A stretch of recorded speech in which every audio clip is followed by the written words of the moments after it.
میٹھے اسلامی بھائیوں، آج جس عظیم ہستی کی بات میں نے کرنی ہے، one of the historical personality in the history of Islam, اسلام کے اندر وہ شاندار کردار آپ کا رہا ہے. آپ وہ عظیم ہستی ہیں جو چوتھے ایمان لانے والے ہیں، 4th نمبر پر ایمان لانے والی ہستی، one of the billionaire of that time. اس زمانے میں اللہ نے بہت نوازا تھا، لیکن اللہ نے خزانہ بھی دیا، اللہ نے دل بھی عطا کیا، اللہ نے خزانہ بھی عطا کیا اور سخاوت کا دریا بھی عطا کیا. میری مراد وہ ہستی ہیں جو خلیفہ سوم ہیں، تیسرے خلیفہ حضرت سیدنا عثمان غنی رضی اللہ تعالیٰ عنہ. اتنی ملٹی ڈائمینشنل شخصیت ہیں، آپ کو اور مجھے بہت کچھ ان کی سیرت سے سیکھنے کو ملتا ہے. نارملی دنیا میں کیا ہوتا ہے، جو بزنس میں زیادہ انوالو ہوتا ہے وہ پھر دین سے زیادہ دور ہو جاتا ہے. جو زیادہ بڑا کاروبار کرتا ہے وہ اپنی فیملی کے لیے، اپنے دین کے لیے ٹائم نکالنا اس کے لیے مشکل ہو جاتا ہے. مگر آپ کا جو مائنڈ سیٹ تھا، آپ کا جو جذبہ تھا، وہ کمال کا جذبہ تھا. کس طرح اللہ سے تجارت کیا کرتے تھے. ایک بہت خوبصورت واقعہ سناتا ہوں کہ ایک بار حضرت سیدنا عبداللہ ابن عباس رضی اللہ تعالیٰ عنہما سے روایت ہے، حضرت سیدنا صدیق اکبر ابو بکر صدیق رضی اللہ تعالیٰ عنہ کا دور تھا، اور وہاں پر جو مدینہ شریف میں قحط کی کیفیت بن گئی، کھانے پینے کو لوگ پریشان ہو گئے. اب مدینے کے لوگ حضرت ابو بکر صدیق رضی اللہ تعالیٰ عنہ کے پاس گئے اور کہا کہ حضور قحط ہے، کھانے پینے کو تکلیف ہے، آپ کچھ ہمیں راستہ بتائیے. صدیق اکبر رضی اللہ تعالیٰ نے فرمایا کہ تمہیں کوئی تکلیف نہیں پہنچے گی یہاں تک کہ اللہ پاک تمہیں اس قحط سے نجات دلا دے گا. آپ نے تسلی دی لوگوں کو، لوگ گھروں کو چلے گئے. اب اگلا دن ہوا، ایک نیوز آئی مدینہ شریف کے بزنس کمیونٹی کے لوگوں کو کہ حضرت عثمان غنی رضی اللہ تعالیٰ عنہ کے 1000 اونٹ گلے کے، فوڈ اسٹف کے وہ آ رہے ہیں. یعنی 1000، آج کے دور میں آسانی سے سمجھنا ہو تو 1000 کنٹینر آ رہے ہیں یا 1000 ٹرک بھر کر فوڈ اسٹف، غلہ آ رہا ہے، اناج آ رہا ہے. اس ٹائم پر کہ جب مدینہ شریف میں لوگ دانے دانے کو ترس رہے تھے. آپ مارکیٹ کے لوگ ہیں، جب ڈیمانڈ زیادہ ہو، سپلائی نہ ہو، تو اب جیسا پروفٹ چاہیے، جس دام میں بیچنا ہے، مناپلی ہے نا، اب تو اپنی مرضی سے بندہ کاروبار کرتا ہے. تو اب مدینے کے لوگ فوراً حضرت عثمان غنی رضی اللہ تعالیٰ عنہ کے گھر پہنچے، جو بزنس کمیونٹی تھی، کہ آپ سے خریدیں اور مدینے کے جو لوگ خریدنا چاہتے ہیں، جو کھانا پینا چاہتے ہیں، ان میں ہم پھر بیچیں گے. حضرت عثمان غنی رضی اللہ تعالیٰ عنہ کے گھر پہنچے اور کہا کہ حضور ہم نے سنا ہے کہ آپ کے گندم اور دیگر اشیاء کے 1000 اونٹ آ گئے ہیں. تو آپ نے فرمایا ہاں میرے پاس آ چکے ہیں. تو کہا ہمیں دیجیے، ہمیں آپ بیچیے تاکہ ہم مارکیٹ میں جا کے سیل کریں اور لوگ جس تکلیف میں ہیں، قحط میں ہیں، ان کا یہ پرابلم سالو ہو جائے. تو حضرت عثمان غنی رضی اللہ تعالیٰ نے فرمایا کہ ٹھیک ہے، اندر آ جاؤ. اب میں اپنی ایزمپشن کرتا ہوں کہ دنیا میں بھی کوئی بڑی ڈیل ہوتی ہے نا، تو ہم پھر ہمارے جو جن سے ڈیل کرنی ہوتی ہے ان کو ڈرائنگ روم میں بٹھاتے ہیں یا اپنے کسی آفس میں بٹھاتے ہیں، وہاں کانفرنس کرتے ہیں کہ بھائی اب بڑی ڈیل کرنی ہے. تو حضرت عثمان غنی نے بھی ان تاجروں کو کہا ٹھیک ہے اندر آ جاؤ، اور وہ تاجر آپ کے گھر میں بیٹھ گئے، آپ ایک روم میں تھے. تو حضرت عثمان غنی رضی اللہ تعالیٰ نے کہا کہ بتاؤ مجھے کیا نفع دو گے. 1000 اونٹ ہیں اور آج مارکیٹ میں اناج کہیں نہیں ہے. تو ان بزنس کمیونٹی کے لوگوں نے کہا کہ آپ ہم سے ایسا کریں 10 کے 12 لے لیں، 10 کے بدلے 12، 20% انہوں نے پروفٹ آفر کیا کہ آپ یہ سارا سامان ہمیں دے دیں. تو آپ نے فرمایا کہ نہیں مجھے تو اس سے زیادہ ملتا ہے. لوگوں نے کہا ٹھیک ہے آپ 10 کے 13 لے لیں. آپ نے کہا نہیں مجھے اور زیادہ ملتا ہے. اچھا 14 لے لیں، 15 لے لیں، 50% پروفٹ آفر کیا. حضرت عثمان غنی فرماتے نہیں مجھے اس سے بھی زیادہ مل رہا ہے. اب لوگوں نے کہا حضور ایک بات بتائیں، مدینہ منورہ میں جتنی بزنس کمیونٹی ہے ساری تو آپ کے گھر میں بیٹھی ہے، ہم سے زیادہ آفر کون دے رہا ہے آپ کو؟ ہم آپ کو 50% پروفٹ آفر کر رہے ہیں، 10 کا 15 دے رہے ہیں، آپ کو اور زیادہ آفر کون دے رہا ہے؟ آپ نے فرمایا مجھے 1 کا 10 مل رہا ہے اور وہ میرا رب دے رہا ہے. 1 کے بدلے مجھے 10 میرا رب دے رہا ہے. تم سارے گواہ ہو جاؤ، یہ 1000 کے 1000 غلے سے بھرے ہوئے اونٹ میں نے مسلمانوں پر صدقہ کر دیے ہیں، فری آف کاسٹ. حضرت عثمان غنی رضی اللہ تعالیٰ عنہ نے وہ سارا سامان مدینے میں تقسیم کیا، لوگوں نے کھایا. میرے میٹھے اسلامی بھائیوں، یہ سننے کے بعد بولنا آسان ہے. یعنی میں اور آپ جو بزنس کمیونٹی سے تعلق رکھتے ہیں، ہم یہی تو لڑکھڑا جاتے ہیں نا، جہاں پروفٹ زیادہ آتا ہے، جہاں ارننگ زیادہ نظر آتی ہے، جہاں شارٹ کٹ نظر آتا ہے. انسان کہتا ہے یار آج ٹیڑھا کام کر لو، کل پھر کو سیدھا کر لیں گے. قسمیں کھائی ہوتی ہیں حرام نہیں کھاؤں گا، پلان کیا ہوتا ہے رشوت نہیں لوں گا، پکا ارادہ ہوتا ہے سود پہ کام نہیں کروں گا، کئی بار توبہ کی ہوتی ہے. لیکن جب ڈیل سامنے آتی ہے، جب پروفٹ سامنے آتا ہے، جب سامنے اتنا زبردست نفع نظر آتا ہے، ادھر ایمان لڑکھڑاتا ہے کہ یار کوئی نہ کوئی تو راستہ ہوگا، چلو بعد میں توبہ کر لیں گے. یہ ڈیل نہیں نکلنی چاہیے.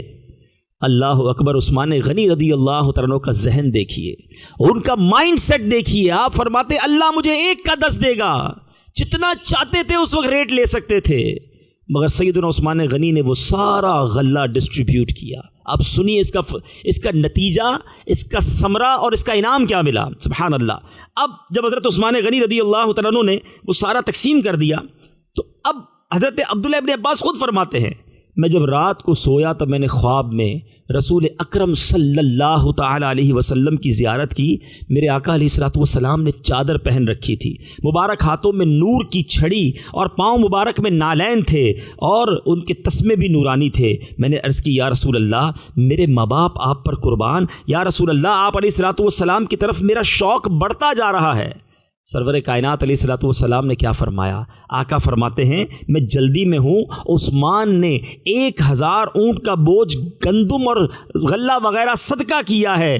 اللہ کریم نے عثمان کا یہ عمل قبول فرما کر جنتی حور سے ان کا نکاح فرمایا ہے. نبی پاک نے حضرت عبداللہ ابن عباس رضی اللہ تعالیٰ عنہ کے خواب میں آ کر یہ بشارت دی کہ یہ صدقہ اللہ کی بارگاہ میں ایسا قبول ہوا ہے کہ رب نے جنتی حور سے ان کا نکاح فرمایا. اور گویا نبی پاک علیہ الصلوۃ والسلام تشریف لے جا رہے تھے. اے میرے میٹھے اسلامی بھائیوں، وہ عظیم ہستی ہیں آپ جو ہم سب کے لیے انسپائریشن ہے. ہم دیکھیں کہ وہ کیسے دل کھول کر اللہ کی راہ میں صدقہ کیا کرتے. اور ایک بات ہمیشہ یاد رکھیے گا، آپ آج بھی ہسٹری اٹھا کے دیکھ لیجئے، جو لوگ چیریٹی کرتے ہیں آپ ان کو کنگال ہوتے نہیں دیکھیں گے. ان کا کاروبار، ان کا ویلتھ سب بڑھتا ہے جس انداز سے بھی جو چیریٹی کر رہا ہے.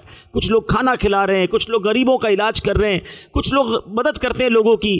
جو جس نیکی کے کام میں خرچ کر رہا ہے آپ ان کے بارے میں غور سے دیکھیے، اللہ ان کو ترقی ہی دیتا ہے. حضرت عثمان غنی رضی اللہ تعالیٰ عنہ نے جس طرح نبی پاک علیہ الصلوۃ والسلام کا ہر موقع پہ ساتھ دیا. اب ذرا مختصر حضرت عثمان غنی کا تعارف سنیے. ہم ان کا نام تو سنتے ہیں مگر بہت ساری باتیں ان کے بارے میں نہیں پتہ. یاد رکھیے آپ کا نام عثمان ہے، آپ کی کنیت ابو عمرو ہے، امیر المومنین ذو النورین، 2 نور والا، یہ بھی آپ کا لقب. امیر المومنین بھی آپ کو کہا جاتا.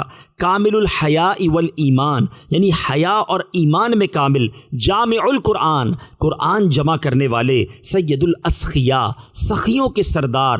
عثمان با حیا وغیرہ آپ کے مشہور القاب ہیں. اور سبحان اللہ آپ وہ ہستی ہیں کہ آپ کے تمام القابات میں سے سب سے زیادہ مشہور جو لقب ہوا وہ ذو النورین ہوا.